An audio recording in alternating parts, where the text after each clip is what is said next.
నమస్తే.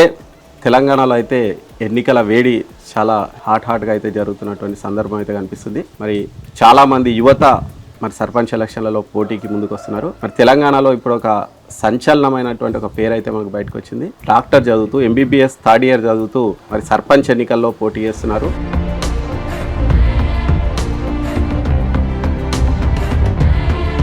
మరి వనపర్తి నియోజకవర్గంలోని శాఖాపూర్ గ్రామంలో ప్రస్తుతం మనం MBBS చదువుతూ సర్పంచ్ ఎన్నికల్లో పోటీ చేస్తున్నటువంటి నిఖిత గారితో ఉన్నాం. మరి నిఖిత గారు ఎందుకు రాజకీయాల్లోకి వచ్చారు ఏంటి అనేది మనం అయితే తెలుసుకునే ప్రయత్నం చేద్దాం. నమస్తే అండి నిఖిత గారు. నిఖిత అని వెళ్ళొచ్చామా? సరే నిఖిత, అసలు నిజంగా చాలామంది డాక్టర్ కాబోయి యాక్టర్ అయినా, యాక్టర్ కాబోయి డాక్టర్ అయినా అంటూ ఉంటారు. మరి ఇక్కడ మాత్రం మీరు డాక్టర్ కాబోయి మరి రాజకీయ జెండా పట్టిరు. ఎందుకు, దానికి కారణం ఏంటి? కారణం వచ్చేసి ఫస్ట్ మా గ్రామం అండి శాఖాపూర్. ఇక్కడనే పుట్టినాం పెరిగినాము. సో ఇక్కడ సర్పంచ్గా BCA మహిళకి రిజర్వేషన్ రావడంతో ఈ అవకాశాన్ని నేనెందుకు ఉపయోగించుకోవద్దు అని చెప్పేసి నేనే ముందుకు వచ్చి పోటీ చేయడం జరిగింది సర్పంచ్కి. నా వంతు నేను ఈ గ్రామానికి సేవ చేయాలని, ఈ గ్రామాన్ని అభివృద్ధి చేయాలని చెప్పేసి అందులోకి నేను ముందుకు వచ్చాను. ఓకే, అంటే మీకు పొలిటికల్గా మీకు ఫ్యామిలీ బ్యాక్గ్రౌండ్ ఏమన్నా ఉందా, లేదంటే మీరు ఫస్ట్ టైం అంటే మీ ఫ్యామిలీలో మీరే ముందు వస్తున్నారా? పొలిటికల్ బ్యాక్గ్రౌండ్ ఏం లేదు, కానీ మా పెద్దనాన్న చాలా సంఘాల్లో ఉన్నారు, చాలా సంఘాలకి సేవ చేసి. ఓకే, అంటే మీకు చాలామంది ఇప్పుడు యూత్ ఎట్లున్నారంటే అసలు పాలిటిక్స్ అంటే మాకెందుకు అంటే మనం చాలాసార్లు చూస్తుంటాం, సీఎం ఎవరో తెలియరు, PM ఎవరో తెలియరు, అటువంటి పరిస్థితిలో ఉన్నారు. మరి మీరు అసలు నిజంగా ఇందులోకి వచ్చేటువంటి యూత్కు మీరు ఏం చెప్తారు? అసలు నిజంగా పాలిటిక్స్కు దూరంగా ఉండమంటారా, పాలిటిక్స్లో కలిసి నడవమంటారా? మీరు నేను యూత్ని ఎప్పుడు పాలిటిక్స్లో ఏదో ఒకటి చేయమని అడుగుతాను. వాళ్ళు పార్టిసిపేట్ చేయాలి. ఎందుకంటే ఏదైనా అభివృద్ధి కావాలంటే, ఏదైనా చేంజ్, ఏదైనా మార్పు రావాలంటే యూత్ వల్లనే సాధ్యం అవుతుంది. యూత్కి చాలా ఎనర్జీ ఉంటుంది అండ్ జనాభాలో కూడా వాళ్ళ సంఖ్యనే ఎక్కువ ఉంటుంది. సో ఏదైనా మార్పు రావాలి అంటే అది యూత్ వల్లనే. యూత్ ముందుకు వస్తేనే ఏదైనా జరుగుతుంది అని నమ్ముతాను నేను. ఓకే, ఇప్పుడు అంతా యూత్ అంతా ఇన్స్టాగ్రాము రీల్స్ చూస్తూ ఉన్నారు కదా, మీరేం చేస్తుంటారు? జనరల్గా పాలిటిక్స్ ఎక్కువ చూస్తుంటారా, లేదంటే మీకు కూడా అందరి యూత్ లాగా మీరు కూడా అటువంటి సినిమాలు అవి చూస్తూ ఉంటారు? అంటే మీరు చిన్నప్పటి నుంచి ఇదే చైతన్యం ఉండేనా? అందరి యూత్ లాగా మీరు కూడా అది ఎంజాయ్ చేస్తూ రాజకీయాల్లో కూడా ఉంటారు? నేను అన్ని మేనేజ్ చేయగలుగుతా అండి. అటు MBBS చదువుకుంటూ ఫ్రెండ్స్తో ఎంజాయ్ కూడా చేస్తాను, ఫ్రెండ్స్తో చిల్ కూడా అవుతాను నేను. Okay, I can manage. నేను కూడా సేమ్ ఆ యూత్ లాగానే ఉండేదాన్ని, కాకపోతే మా ఇంట్లో కొంచెం ఎక్కువ ఉండే, లైక్ గవర్నమెంట్ జాబ్స్ ఉండడం, అందరు మంచిగా జాబ్స్ ఉండడం. సో వాళ్ళలా ఉండాలని నాకు కూడా కోరిక అండి. ఓకే, ఇప్పుడు మీరు సర్పంచ్ పదవికి పోటీ చేస్తున్నారు. మీరు గెలిచిన తర్వాత మీ ఊరికి ఏం చేయాలనుకుంటున్నారు? ఫస్ట్ ముందుగా అయితే మా ఊరు, నేను చిన్నప్పటి నుంచి ఇక్కడే ఉన్నాను కాబట్టి అప్పుడు ఒక గంటకు ఒక బస్ అన్న ఉండేది. కాకపోతే ఇప్పుడు ఇక్కడికి వచ్చేసరికి బస్ కనిపించట్లేదు. ముందుగా నేను ఆ సమస్య నేను పరిష్కరిస్తున్నాను.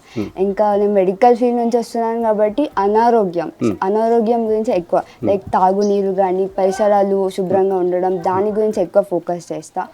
ఇంకా ఈ స్ట్రీట్ లైట్స్ గురించి, డ్రైనేజ్ సిస్టమ్ గురించి కూడా నేను చాలా ఎక్కువ పట్టించుకుంటాను. నా ఫోకస్ మొత్తము అభివృద్ధి ఇంకా అనారోగ్యం పైన ఎక్కువ ఉంటుంది.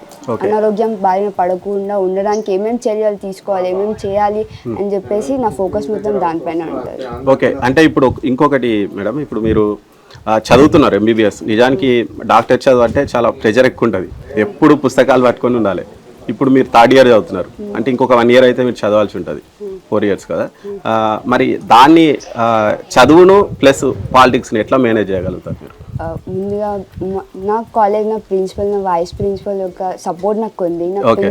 నా ప్రొఫెసర్స్ కూడా చాలా సపోర్టివ్గా ఉన్నారు. వాళ్ళు ఎప్పుడు నాకు సపోర్ట్ చేస్తారు, హెల్ప్ చేస్తారు స్టడీస్లో.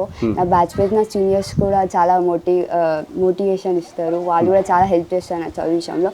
సో నేను వాళ్ళ సహాయం తీసుకొని నేను సక్సెస్ఫుల్ అవుతాను మెడికల్ ఫీల్డ్లో అయితే. చాలా మద్దతు, ఇంకా చాలా సపోర్ట్, చాలా హెల్ప్ చేస్తారు వాళ్ళు. ఓకే, అంటే రెండు ఎట్లా మేనేజ్ చేయగలుగుతారు మీరు?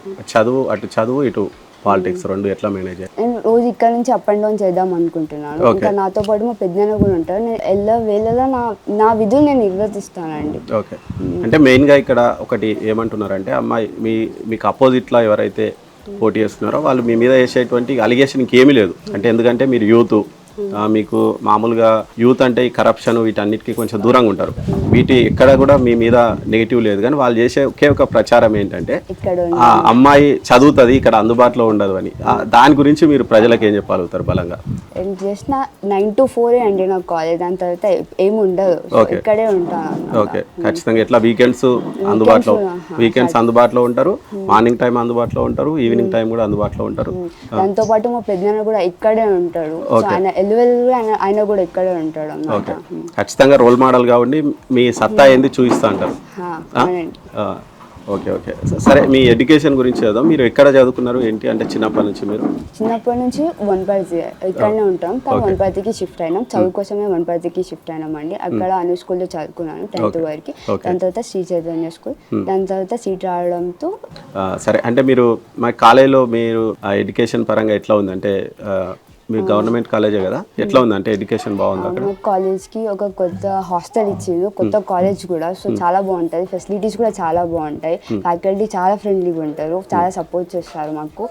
ఇంకా ఫెసిలిటీస్ కూడా చాలా చాలా బాగుంటాయి. కొత్త కాలేజ్ కాబట్టి పెద్దగా మంచిగా స్పేషియస్గా బాగుంటుంది. హాస్టల్ కూడా రూమ్కి 2 ఉంటుంది. సో చాలా చాలా పర్సనల్ స్పేస్ కూడా దొరుకుతుంది. ఓకే ఓకే, సరే ఇప్పుడు మీరు పాలిటిక్స్లోకి వస్తారు కాబట్టి ఒక పొలిటికల్గా ఒక క్వశ్చన్ వేస్తాను నేను.